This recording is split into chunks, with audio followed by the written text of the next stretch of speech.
What is up, my dashing dudes and darling dames? I am the Hans TV, and welcome back to the subreddit that is actually full of infuriating idiocy. It's r/StoriesAboutKevin.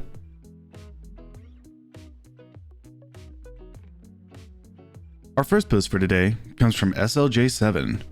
Kavina fries up household objects for midnight snacks. Throughout the years, my mother has repeatedly turned on the wrong burner on every electric stove we've ever owned. Usually, this results in her wondering why food isn't cooking and then realizing a moment later. However, I lived on my own in the same small apartment for 8 years, and she's gotten into the unfortunate habit of putting things on the stove when she runs out of counter space.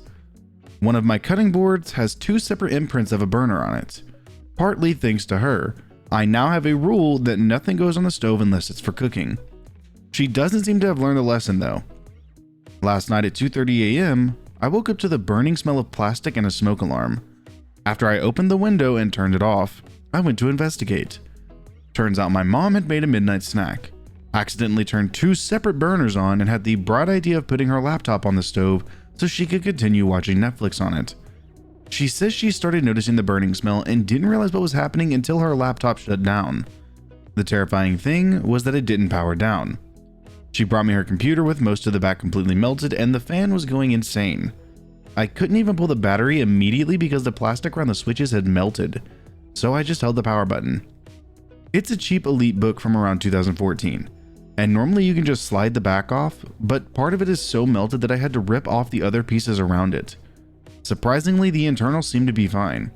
Certainly the hard drive at least, so I can get her files back if nothing else.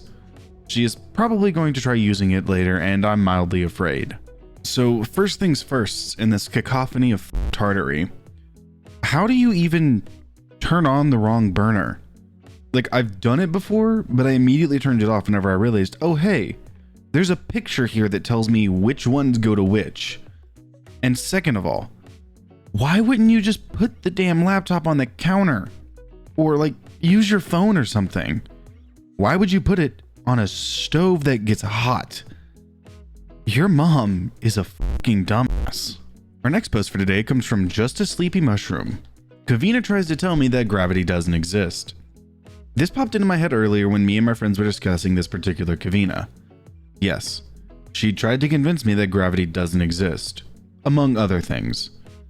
This Kavina used to be my friend, so we dealt with this quite often. She thought she was so smart, trying to correct us all the time. This incident happened when I was in grade 8, at about age 13. How do you tell a 13-year-old that yes, gravity is real? We were waiting in a hallway when she did her normal thing and started telling us random things she claimed were true.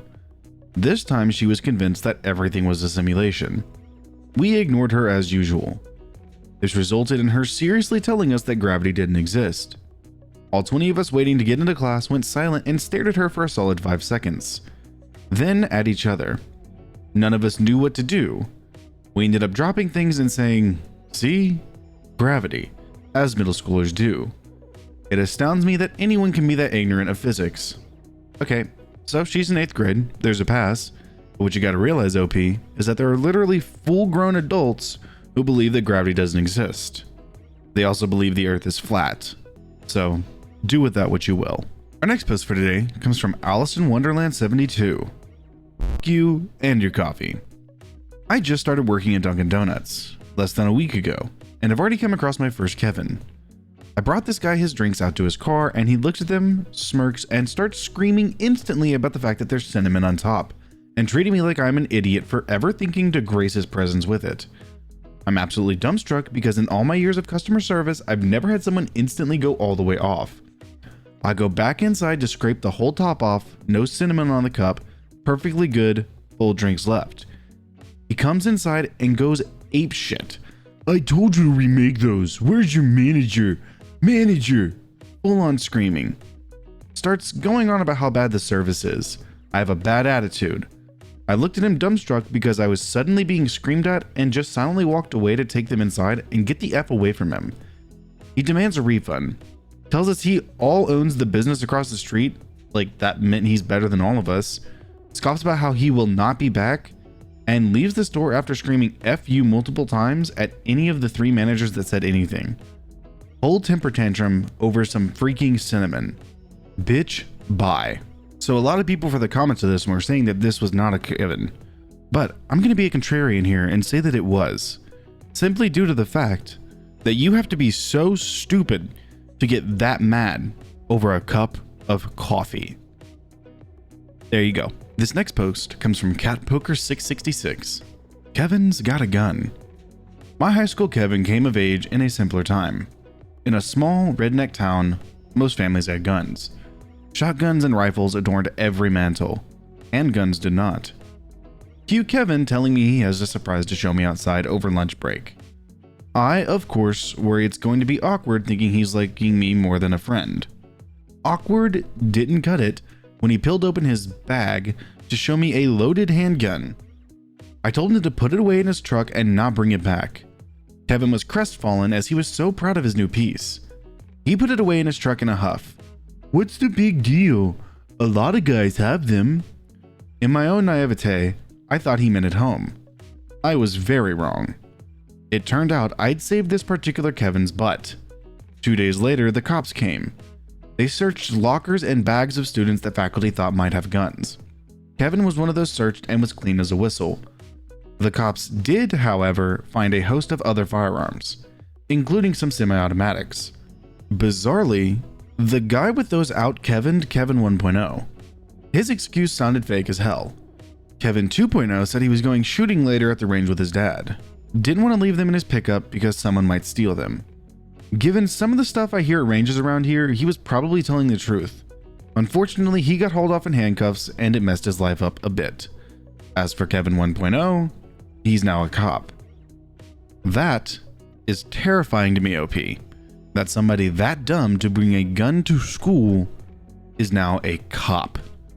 Jesus. Our final post for today comes from Feel It Adamzak. The Firework Kevin. This is a story about a Kevin in my neighborhood. Let's set the scene. I live in an estate. Every year on the 31st of October, some people in my estate light fireworks in the middle of the estate. Very dumb idea. Lighting fireworks are banned in my country for very good reasons. Fireworks are only acceptable in isolated places without trees. Judging by that sentence alone, I think that this is about to be California 2 Electric Boogaloo. It is 2017 and the unofficial annual firework lighting festival has begun. It's late and near the end of the festival when disaster strikes. An idiot neighbor decides to light off his own firework. Let's call him SN. It was mildly windy and SN lights his firework. It hits his house. Part of it burns down. Panic ensues and emergency services are called. Huge fines for this neighbor, including compensation for his landlord and home improvements too. You would think he learned his lesson, but no, not him. Next year in 2018, another festival comes. SN has the brilliant idea to light off another firework. Another neighbor warns him, but SN says something like, "I know what I'm doing. Don't tell me how to live my life." He clearly did not. SN lights his firework and a huge explosion ensues and children are screaming. Apparently SN put his firework upside down despite having markings showing which way is up. Bystanders are hit and burnt. Another fine for SN. He claimed that the fireworks were broken and that he will sue the company for making bad fireworks. He did not. Did you think this is the end? Because it's not. Good lord, I'm already having an aneurysm. 2019, SN goes to light yet another firework. People are weary and stand well away. They all tell SN to back away from the firework in case something happens. He shouts back something along the lines of, "I am an expert. I know better than all of you." The firework works, but he is injured. A shard of plastic hit him in the leg. He was wearing shorts. A trip to the ER later and he is back with a plaster/bandage thing on his left leg. He learned his lesson and is now banned from ever being in the festival ever again. This was my story about a neighborhood Kevin. Oh my god. After the first time, you would think he would learn. This puts him in the top tier of the Kevin category. He is freaking god tier. Kevin. But that is not a compliment. Well, or my dash nudes and darling dames, that is going to do it for today's episode of r/StoriesAboutKevin. I hope you liked the stories, and if you did, I'm going to link them in the description as always. And if you liked the video, subscribe, share, drop a like, and a comment down below with what you'd like to see me read next. A humongous thank you to everyone who continues to subscribe and push out my videos. and who continues to just give me good comments and constructive criticism. I really appreciate everything that y'all do for me and how y'all help me make my channel better for y'all. But with that being said, I'll see you in the next video.